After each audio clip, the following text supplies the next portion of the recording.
आज की जो वीडियो है उसमें हम उत्प्रेक्षालंकार के बारे में आपको बताएंगे। उत्प्रेक्षालंकार काव्यपद की पंक्तियों में वहां होता है जहां हम उपमेय में उपमान की संभावना या कल्पना करते हैं।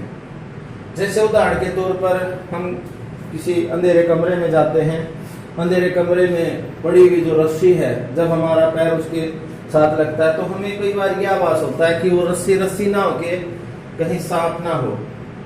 तो जिस प्रकार अंधेरे कमरे में पड़ी हुई रस्सी को हम सांप का आभास मानते हैं, उसी प्रकार वो सांप नहीं है लेकिन वो रस्सी है, लेकिन उसमें हम संभावना जता रहे हैं।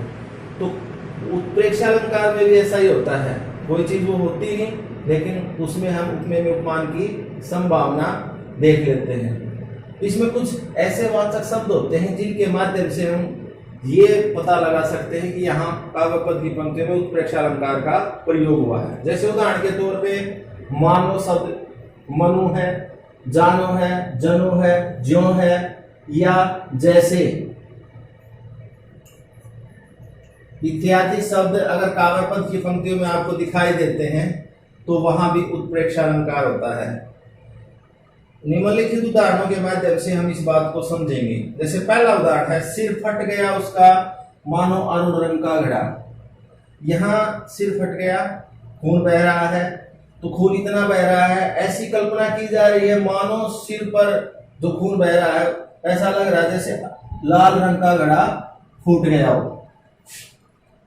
दूसरा उदाहरण है, उस काल मारे क्रोध के तनु कांपने उनका लगा, मानो हवा के जोर से सोता हुआ सागर जगा। तो यहाँ जो अर्जुन है, अर्जुन का जो शरीर है वो क्रोध के कारण इस प्रकार कांप रहा है, मानो क्रोध के कारण सोता हुआ जो सागर है हवा के कारण वो जाग गया है। तो यहाँ कल्पना कर दी कि जो अर्जुन है, अर्जुन का जो शरीर है वो क्रोध के कारण इस प्रकार कांप रहा है, मानो हवा के जोर से सोता हुआ सागर जाग गया हो। मुख मानो चंद्रमा है, यहाँ जो मुख है वो उपमेय है लेकिन उसकी संभावना जता दी कि मुख जो है वो चंद्रमा के जैसा है। प्रातः नभ था बहुत नीला शंख जैसे, यहाँ जो प्रातः का जो नभ है और उसमें जो संभावना जता दी किसके समान, नीले शंख के समान। ले चला तुझे मैं साथ कनक जो भिक्षुक लेकर सवर्ण जनक। यहाँ इन पंक्तियों में ये बताया गया है कि जो सूर्यकांत त्रिपाठी निराला है वो अपनी बेटी को इस प्रकार सुरक्षित लेके जा रहे हैं जैसे किसी भिखारी को सोना मिल जाता है भिक्षा के तौर पर, वो उसको बड़े सुरक्षित से लेके जाता है। उसी प्रकार जो कवि है वो अपनी बेटी को इस प्रकार साथ लेकर जा रहा है।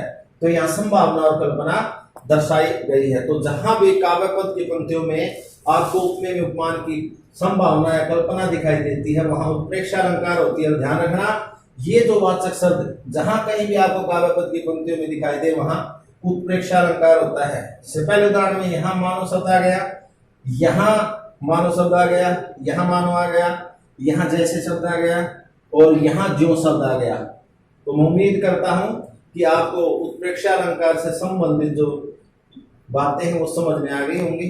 धन्यवाद। मानवीकरण अलंकार के बारे में समझेंगे।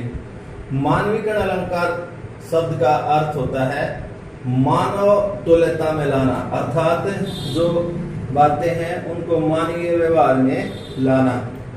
जब हम प्राकृतिक पदार्थों तथा भौतिक वस्तुओं में मानवीय भावनाओं और क्रियाकलापों का आरोपण करते हैं तो वहां मानवीकरण अलंकार होता है। आप उन्हें देखिए, जब हम प्राकृतिक जो पदार्थ होते हैं या जो भौतिक वस्तुएं होती हैं उनको हम मानवीय भावनाओं और क्रियाकलापों का उनके ऊपर आरोप कर दिया जाता है तो वहां मानवीकरण अलंकार होता है। जैसे जो मानवीकरण अलंकार है उसके कुछ उदाहरणों के माध्यम से इसको अच्छी तरीके से समझेंगे। जैसे पहला उदाहरण है, हंसते हैं पौधे छोटे लघुवार।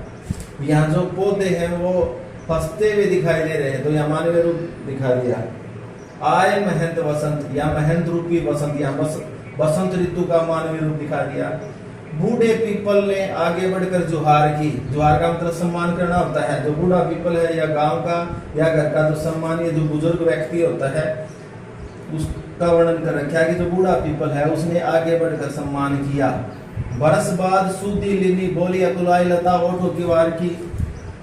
जो लता है वो युवती के रूप में दिखाई दी है कि जो युवती है वो किवार की ओट में होकर छिपकर कहती है कि तुमने 1 साल बाद मेरी सुध ली है।